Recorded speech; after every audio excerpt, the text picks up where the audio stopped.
Welcome to Discovery Tour by Assassin's Creed: Ancient Egypt.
Welcome to Alexandria, planning of the city. Alexander's plan to build his great city began with a verse from Homer's Odyssey. There is, in front of Egypt, in the sea with many swells, an island called Pharos. Guided by these clues, Alexander the Great founded his future city at the western end of the Nile Delta.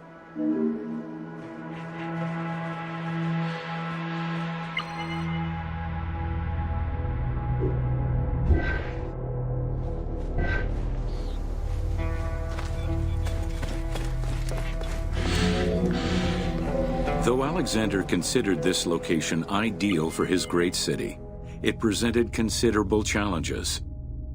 Too difficult to access during storms, the surrounding swamps threatened disease, and the limestone soil prevented the growth of healthy crops. However, due to the influence of his mentor Aristotle, Alexander the Great recognized that the true value was its strategic emplacement. Alexander knew that in controlling Pelusium to the east, Memphis to the south, and his crowning glory Alexandria to the west, he would create a triangular stronghold, allowing him to control the entire delta while giving him access to the Mediterranean.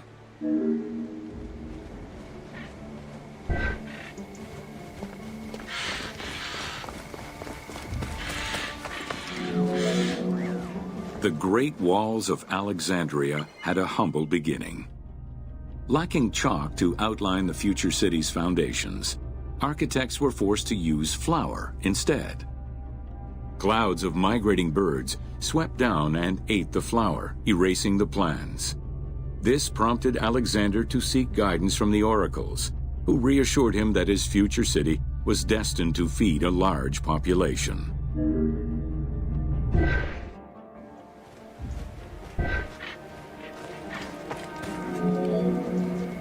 Excavations led by Mahmud Bey el-Falaki in the 19th century revealed that the wall enclosure measured approximately 5.2 kilometers in length and 2.2 kilometers in width. It was roughly 9 meters in height.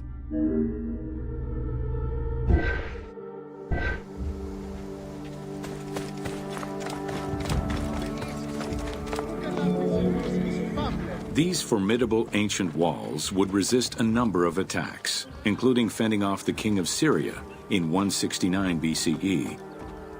It wasn't until 295 CE that they eventually fell to Roman Emperor Diocletian, and this only after 8 months of relentless assault.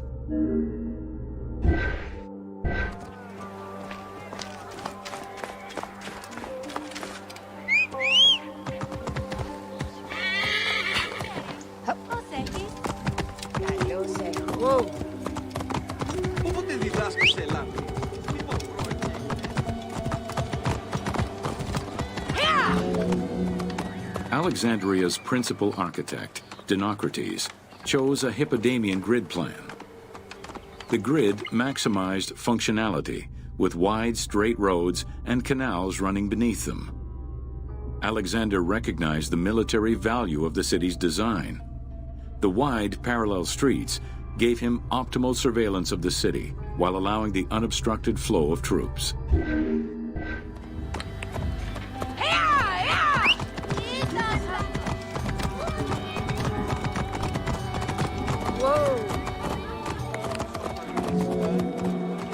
A central corridor ran from the Mediterranean's north port down to Lake Mareotis to the south. This thoroughfare acted as an unobstructed link for commercial trade and travel between the two ports. Many of the streets were bordered with grand buildings and parks, including Canopic Street, with its impressive gate bordering the eastern end.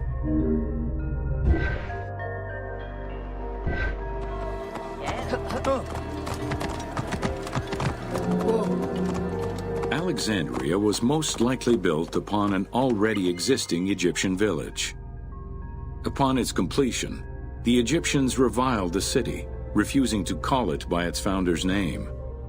Instead, they called it Raked, the building, as a mark of disdain, which was later Hellenized into Rakotis. Despite this, the name Alexandria would remain.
Welcome to the Greek Pharaohs.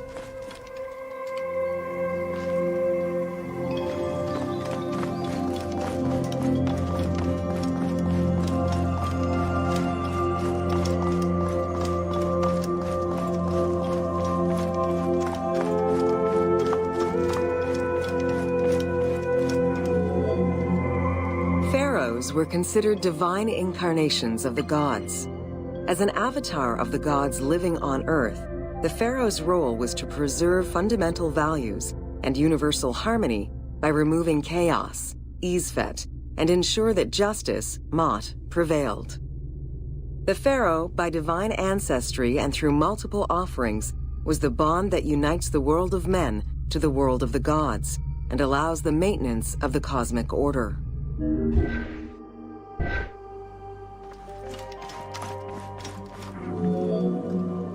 The Ptolemaic dynasty reigned over Egypt from 305 BCE to 30 BCE. The dynasty was called the Ptolemies of the Lagids, in recognition of the founder of the dynasty, Ptolemy Lagos, a Greek general and close friend of Alexander the Great. While Macedonian, Ptolemy Lagos understood that to be accepted by the Egyptian people, he would have to adopt their traditions. Upon assuming the title of pharaoh, he changed his name to Ptolemy I Soter, meaning savior.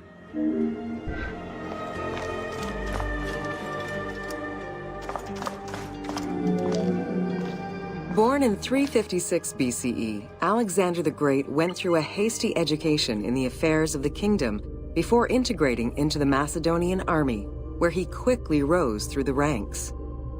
After his father's assassination in 336 BCE, which some believed was orchestrated by Alexander himself, he became king of Macedonia. Ruler of a unified kingdom and leader of a large army, Alexander set his sights on conquest. Eager to reclaim the Greek cities of Asia Minor, he took on the Persian forces, earning victory after victory.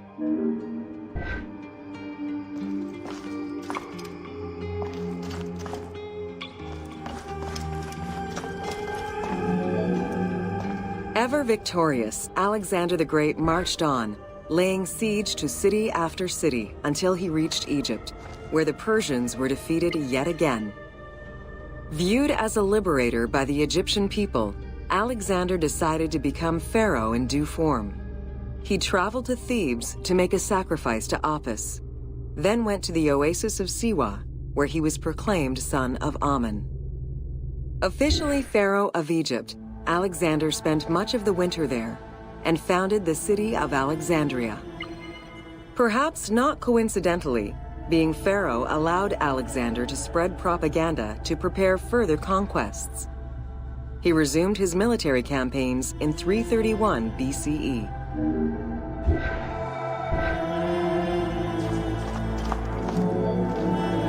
On his deathbed in 323 BCE, Alexander the Great gifted the satrapy of Egypt to Ptolemy Lagos. Perfectly aware of the value of Egypt, Ptolemy ensured not only the stability of the country's borders, but also its economic and military development. At the same time, he worked with the Egyptian elite to maintain the internal order of the country. By 305 BCE, Ptolemy, well respected both in Egypt and in the Mediterranean, was at the head of the largest fleet of the Hellenistic world. Ptolemy officially took the title of Pharaoh of Egypt in January 304 BCE, on the anniversary of Alexander the Great's death.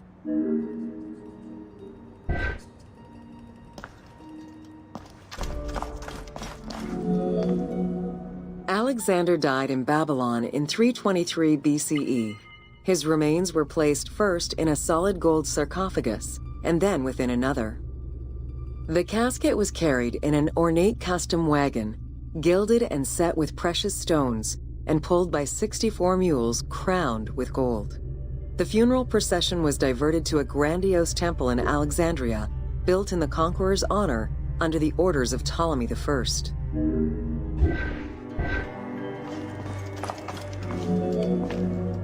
Julius Caesar visited Alexander's tomb at the capture of Alexandria, and the Roman Emperor Augustus reportedly placed flowers there. However, though many powerful leaders claim to have visited it, the tomb's location has gone missing from history. Some accounts do state that the golden coffin was replaced by a glass sarcophagus, probably by Ptolemy X. It is also implied that Cleopatra may have plundered the tomb in a time of financial crisis.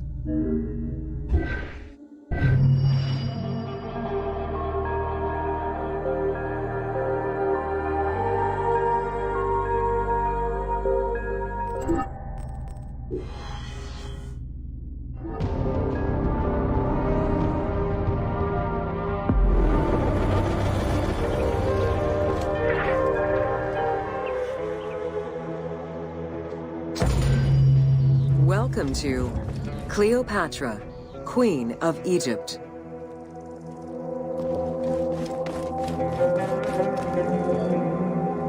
Cleopatra VII Theophilopator ascended the throne in 51 BCE at the age of 18.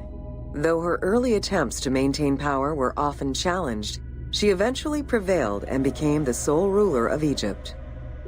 According to Plutarch, she was the only Ptolemaic pharaoh to speak the Egyptian language. Her intelligence, coupled with a good education and a great political mind, allowed her to make the alliances necessary to maintain the independence of Egypt while Rome was becoming a Mediterranean empire.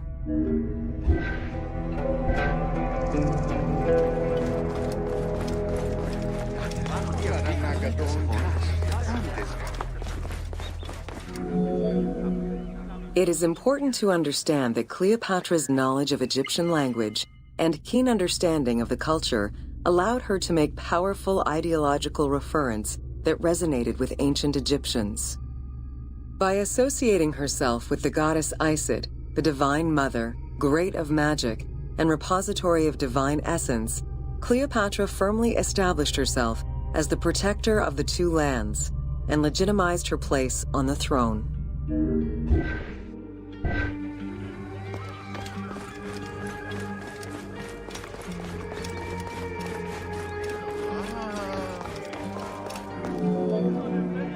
Upon his death in 51 BCE, Ptolemy XII Aulus bequeathed his kingdom to his daughter and eldest son, Cleopatra VII and Ptolemy XIII. As was custom, the siblings were married. The new pharaoh was 10 years old, his sister wife 17. The early years of their reign were not easy. Between 50 and 48 BCE, droughts and floods aggravated Egypt's problems. General Achilles and the royal advisor Pothinos kept intervening in the young ruler's political decisions and eventually colluded to turn Ptolemy XIII against Cleopatra. By 48 BCE, Cleopatra was in exile.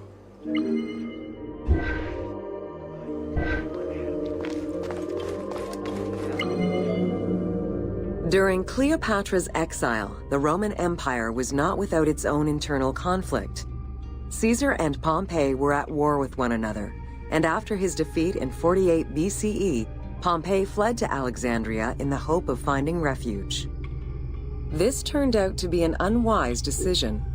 Listening to his advisors, Ptolemy XIII elected to have Pompey assassinated, his head kept as a gift, in the hopes of acquiring Caesar's favor. This gambit backfired. Instead of earning approval, the murder of a Roman greatly angered Caesar.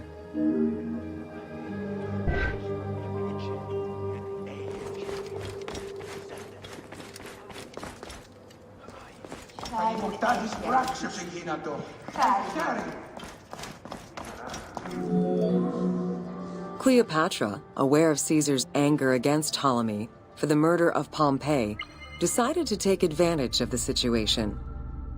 She returned to Egypt in secret, hoping to establish an alliance with one of the most powerful men of the time.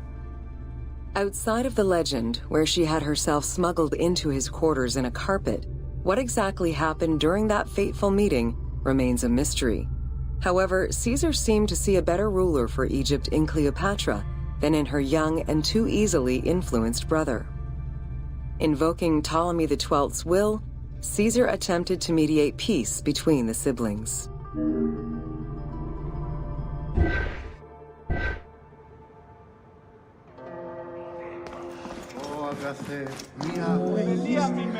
Ptolemy XIII was enraged by the turn of events, and his advisors were none too happy to see Cleopatra return. Urged on by General Achilles and Pothinos, the young pharaoh plotted against Caesar and Cleopatra, resulting in the siege of Alexandria in 47 BCE.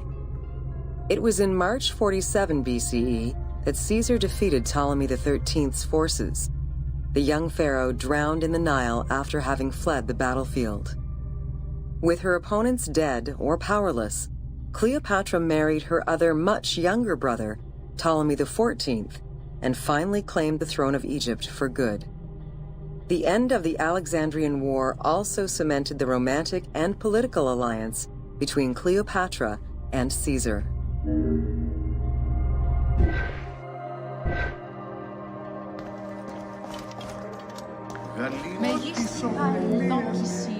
In June of 47 BCE, Cleopatra gave birth to a son, whom she called Caesarion. Caesar did not accept the boy as his heir, choosing instead his nephew Octavian. Nonetheless, on his return to Rome, Caesar invited the queen and her brother husband to stay in the city. Her presence still drew much disapproval from the Senate. Always a strategist, Caesar left 4 legions in Egypt and a man he trusted to direct Egyptian affairs, giving him control of the wheat supplies essential to Rome. Cleopatra and her entourage remained in Rome until March 44 BCE, when Caesar was murdered.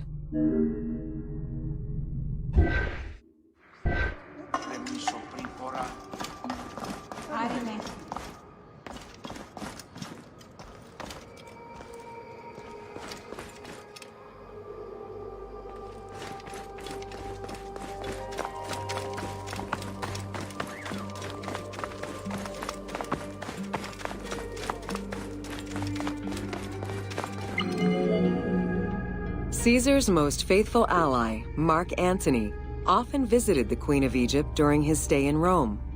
Unlike most, he recognized the legitimacy of Caesarion, the natural son of Caesar. Antony knew he would need the riches of Egypt in order to fight Octavian and claim the Roman Empire. Cleopatra, in return, saw a powerful ally. In the winter of 41 BCE, she arranged a sumptuous tour of Egypt by boat to show Antony the wealth of her country and the power she held as its ruler. A romantic and political relationship followed. The Roman Senate was once again most displeased. To calm spirits in Rome, Antony married Octavia, sister of Octavian.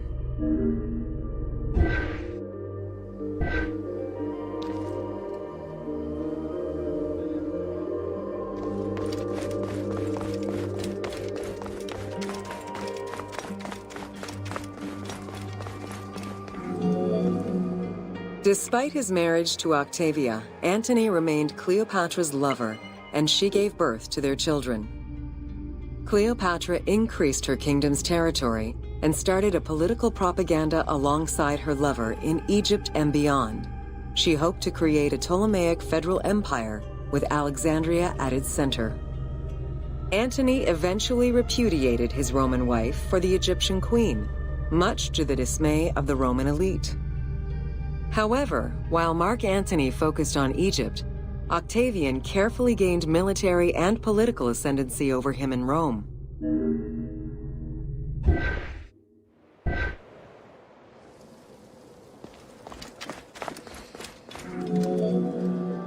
Octavian managed his own propaganda campaign and succeeded.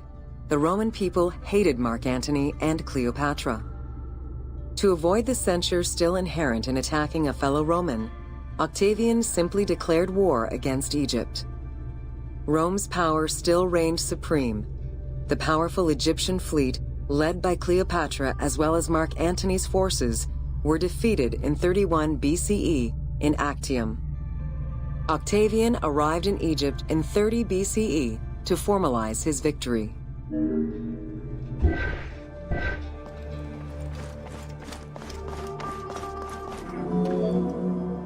The following events remain difficult to confirm due to the many versions and legends around them.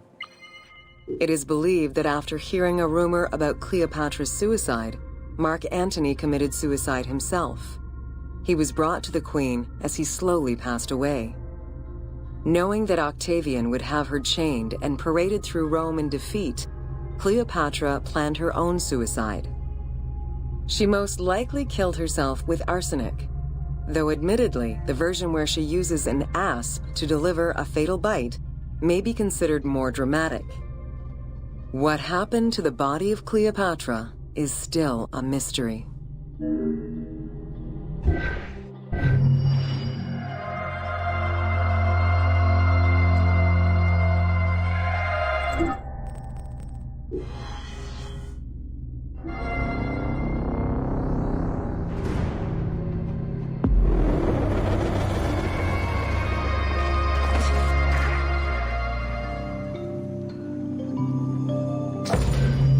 Welcome to the Siege of Alexandria.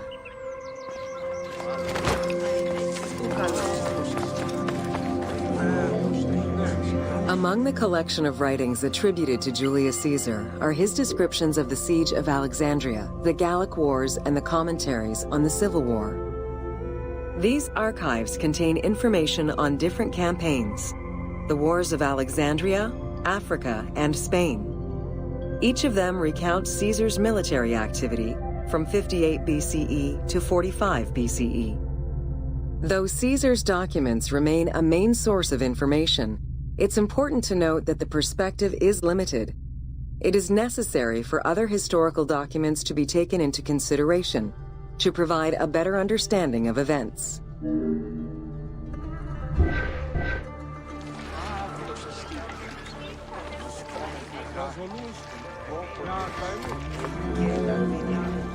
The Siege of Alexandria closely relays the events of the Civil War that led up to the event and describes how Caesar was besieged in the palace of the Ptolemies. Other ancient authors have left equally valuable and sometimes contradictory information.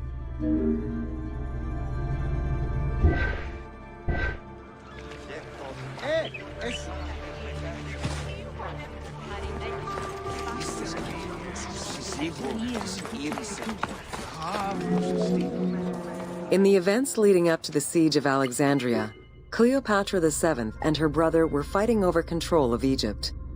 Young King Ptolemy XIII's regent, Pothinus, had firm control over the young pharaoh, and an outmaneuvered Cleopatra soon went into hiding. This set the stage for Pompey's arrival in Alexandria. Having lost his battle against Caesar in 48 BCE, the Roman general turned to his allies, the Egyptians, for safe harbor. But on the advice of Pothinus, Ptolemy XIII had Pompey assassinated in the hopes of earning Caesar's favor. This would turn out to be a most unfortunate decision.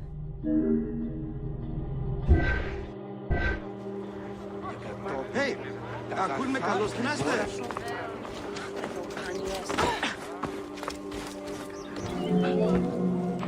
Upon his arrival in Alexandria, Caesar was presented with Pompey's head.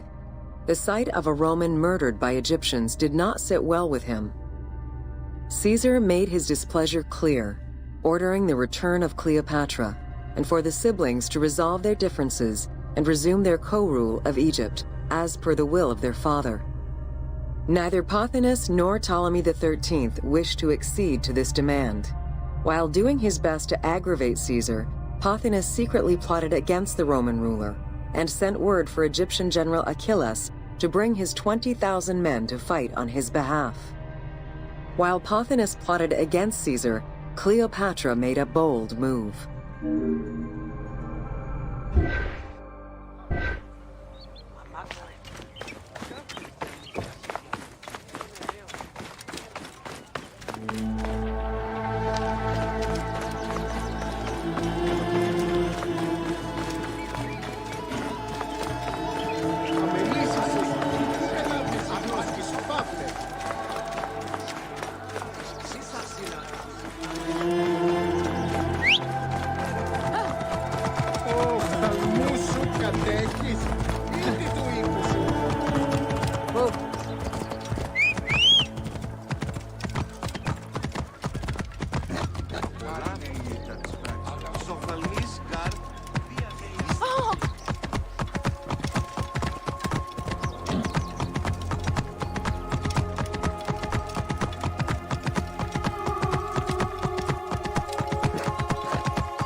There are various descriptions of the encounter between Caesar and Cleopatra.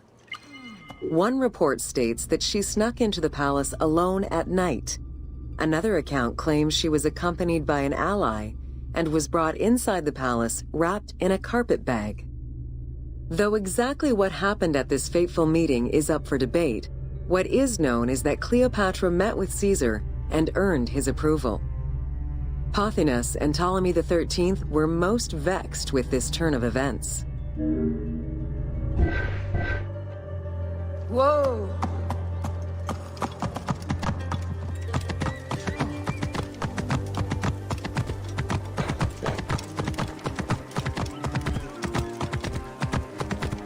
Whoa!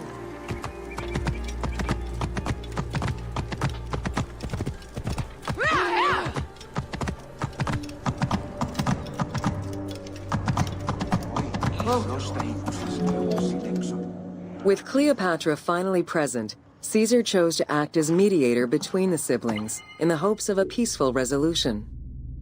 It did not take long for things to sour. During a banquet given to celebrate the reconciliation, there was an assassination attempt on Caesar. It was the Roman leader's own barber who thwarted the attack. Once it was revealed that the king's regent, Pothinus, had ordered the attack, Caesar had him executed, He then placed the young king under guard.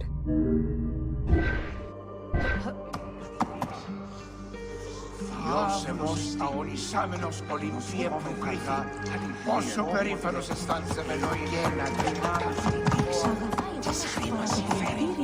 με τα πολύνομο έξυπνος δεν ύψους. Οικουσούντο, Δευτέραν και Τρίτην ερωμένης σε βρισκέθεο. Μα φυλάσσετες του ανταϊπράξει, του ηλθίου βυσίδ. Ως ιδιώτας εντάντας βάστας. Νοστιμάτων.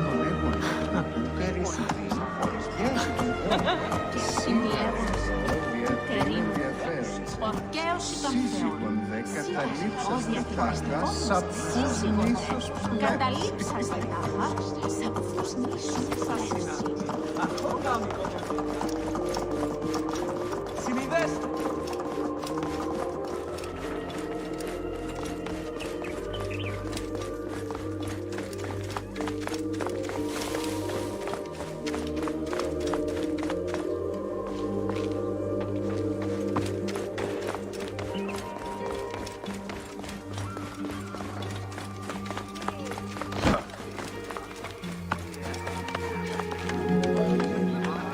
Caught within the palace with roughly 4,000 troops, and with the knowledge that the arrival of enemy forces was imminent, Caesar sent for help from Syria, Rhodes, and Cilicia. He ordered his men to dig a ditch around the palace and build a wall leading to the harbor. This would ensure Caesar's access to the sea. When Egyptian General Achillas arrived in the city with 20,000 men, the battle for Alexandria began.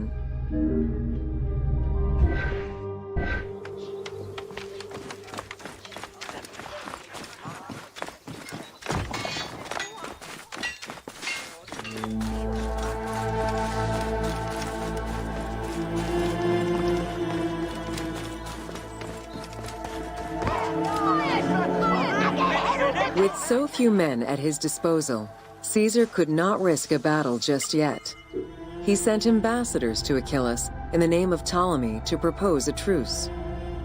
Knowing that the orders did not come from the young king, and angered by the pharaoh's imprisonment, Achillas had the messengers assassinated. With Caesar confined within the palace, Achillas positioned his troops around the city. Skirmishes broke out throughout the streets of Alexandria and went on for several days and nights. Though they were outnumbered, Caesar's men were able to hold the enemy back. This prompted Achillas's next move: capture the Roman fleet stationed in the harbor.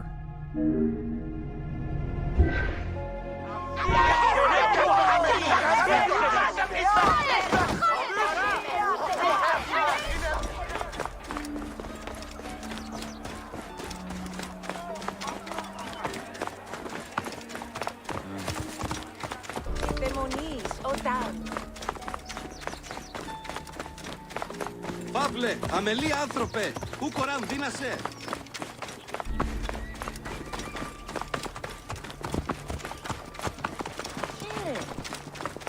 Εσού ελάβνη.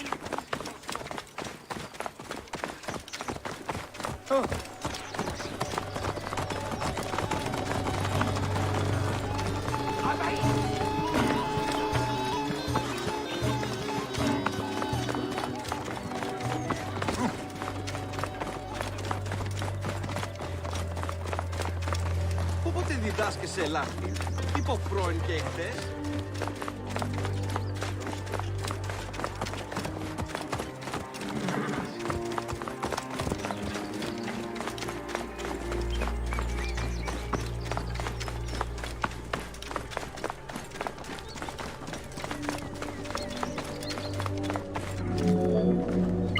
Although the palace offered protection, losing the port meant the end of help and supplies. Caesar knew he had to protect the fleet. While he and his troops succeeded in regaining control of the port, he knew it would be impossible to sustain. Caesar ordered the burning of the ships.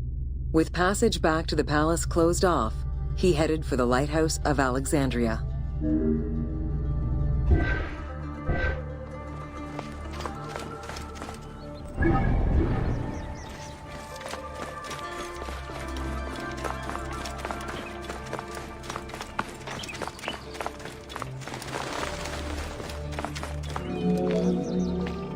Fighting their way through the Egyptian troops, Caesar and his men eventually reached Pharos Island. There, they took refuge within the lighthouse. With easy access to the open sea, Caesar was able to send messages to his allies requesting reinforcements and more supplies. The island fort also allowed him to control access to the harbor by relying on the chains used by the Egyptians to control ship traffic to and from Alexandria's docks.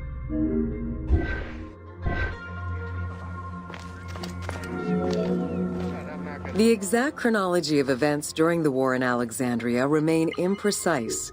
Conflicting accounts raise questions as to when, and even if, the Great Library of Alexandria was burned down at all. One account states that during the fighting, docks and warehouses were burned, and this was the fire that spread to the library. In another account, when Achillas cut off the harbor, Caesar had to leave the safety of the palace to defend his ships. As the enemies battled across the port, their arsenals set ships ablaze, and this destruction spread to the library.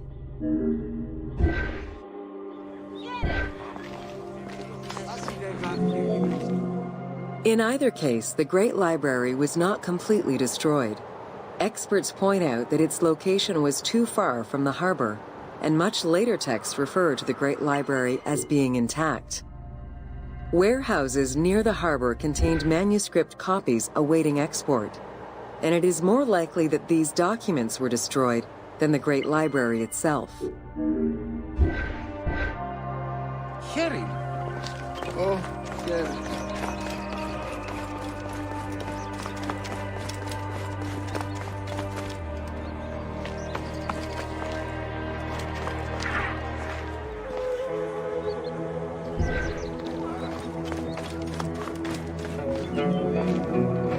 The destruction of the Great Library may have been due to a number of fires over the ages.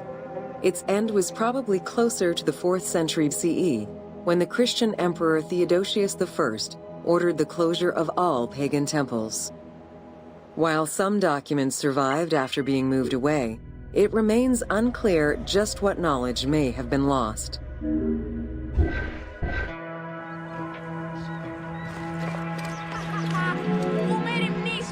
Where there are accounts of Achillas being in control of the battle against Caesar, it appears that instead Cleopatra's sister, siding with her brother, had him killed and put her ally Ganymedes in his place. Ganymedes proved a valuable tactician for the Egyptian side. It was his idea to cut Caesar's access to the harbor, thus trapping Caesar at the palace.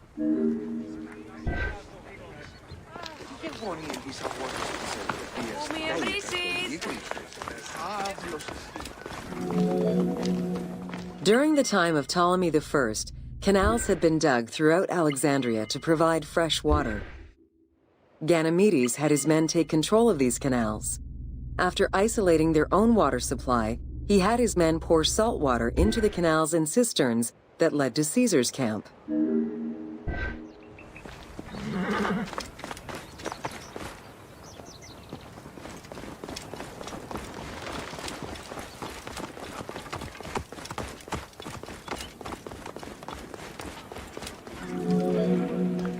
Panic erupted in Caesar's men. They wouldn't last long without fresh water. Recognizing that the porous limestone could help them, Caesar and his men dug wells to restore their water supply. Days later, the 37th Legion, comprised of Pompey's soldiers, arrived by ship. Unable to come ashore due to the winds, Caesar risked going out to meet them on the peninsula, Cape Chersonese.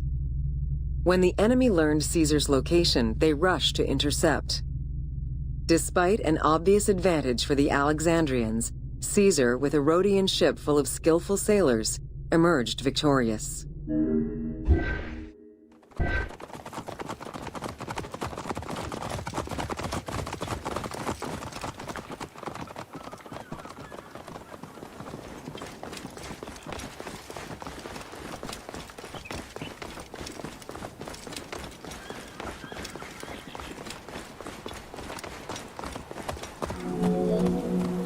With help from the Allied ships, Caesar's victory enabled him to push the Egyptians back and secure the lighthouse. Gaining control of Pharos Island sent the Alexandrians into the sea and swimming back to the city. However, Caesar's fortification of the island didn't last long. The enemy regrouped and were set to storm the island. Panic-stricken, in spite of Caesar's encouragement, many of his men then fled their posts, either by ship or jumping into the sea.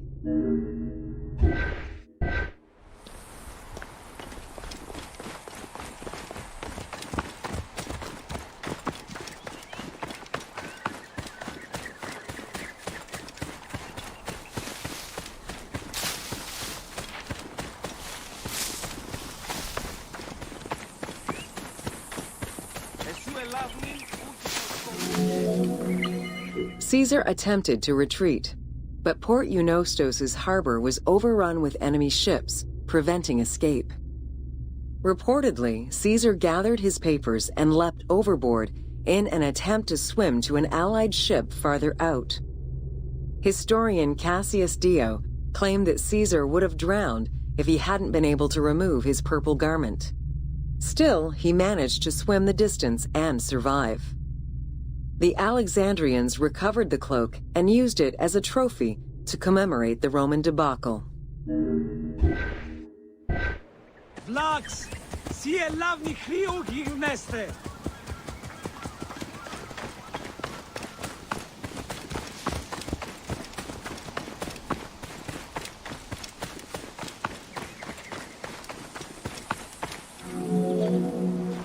Unhappy with Ganymedes and wanting their king restored, the Alexandrians approached Caesar with a compromise. Caesar agreed to release Ptolemy XIII after entreating him to spare the kingdom and remain loyal to Rome. Once freed, however, the king defied the agreement and continued the war. Hey, adaisesti, ophthalmus ina eoron apolis.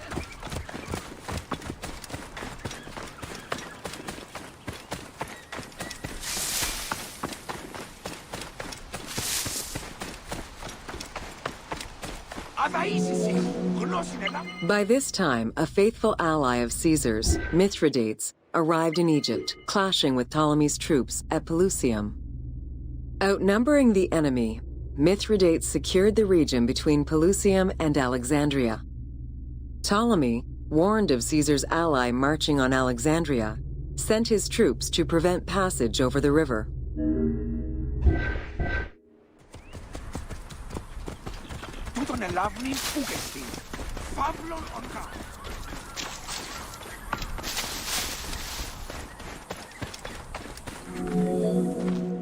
Mithridates warned Caesar in time, and the two groups confronted the armies of Ptolemy in the Delta.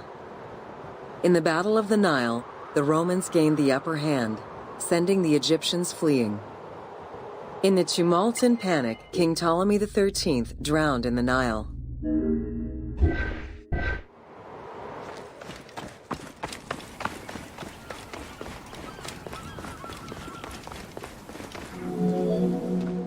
After the siege ended, Cleopatra VII married her younger brother, Ptolemy XIV, enabling her to reign over Egypt until 30 BCE. Under her rule, Alexandria settled into its position within the Roman Empire, and eventually surpassed Athens as one of the most important cities in the Roman Empire. Julius Caesar remained in Egypt for a short time. He and Cleopatra would later have a son named Caesarion.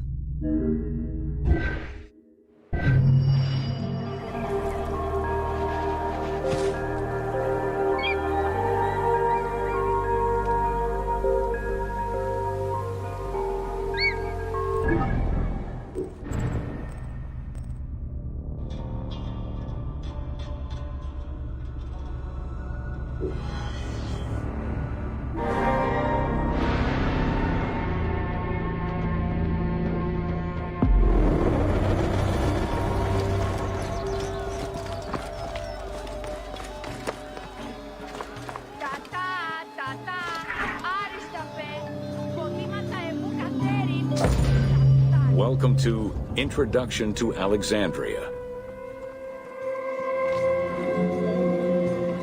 After conquering Egypt in 331 BCE, Alexander the Great decided to build a new city, which, as per his habit, he named after himself.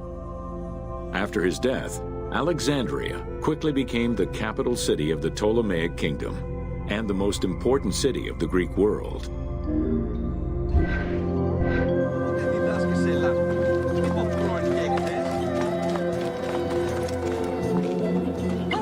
The city was built between the Mediterranean Sea and Lake Mareotis, which resulted in Alexandria becoming a crucial cultural hub and trading center.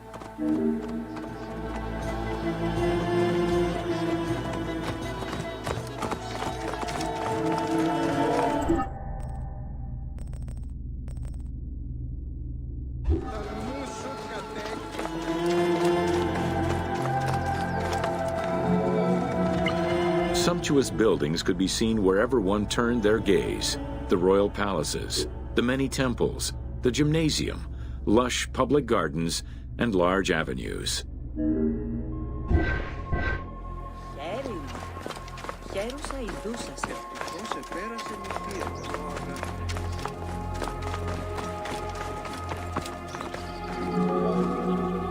With its incomparable beauty and advantageous geographic location, Alexandria attracted foreigners, intellectuals, and traders.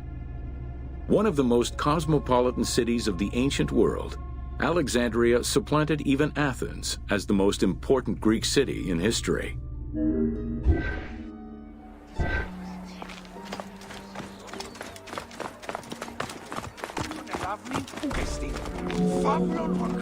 Egyptian obelisks were highly prized by Roman architects.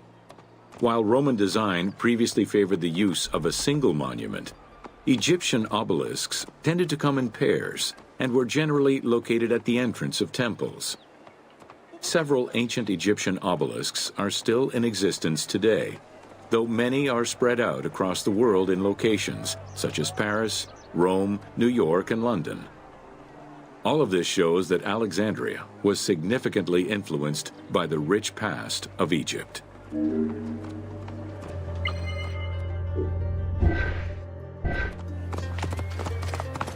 O Diamelias, ugar lavni Yignoskis, Namaxambi,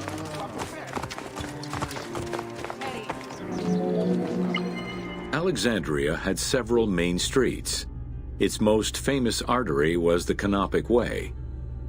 It was lined with sumptuous buildings, houses, and temples, and was roughly 8 kilometers in length. This street was one of the most important shipping entrances to Alexandria and often hosted processions and festivals.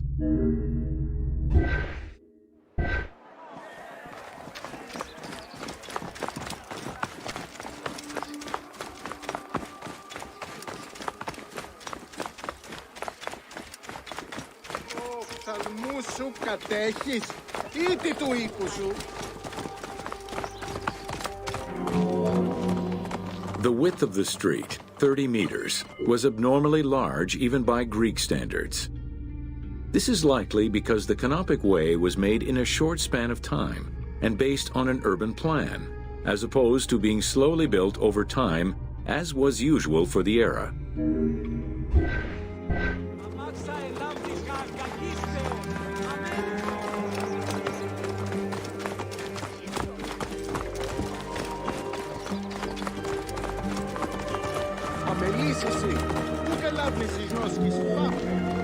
The Canopic Way originated in the western cemeteries, skirted the gymnasium, and then exited the city to head east through massive doorways towards Canopus.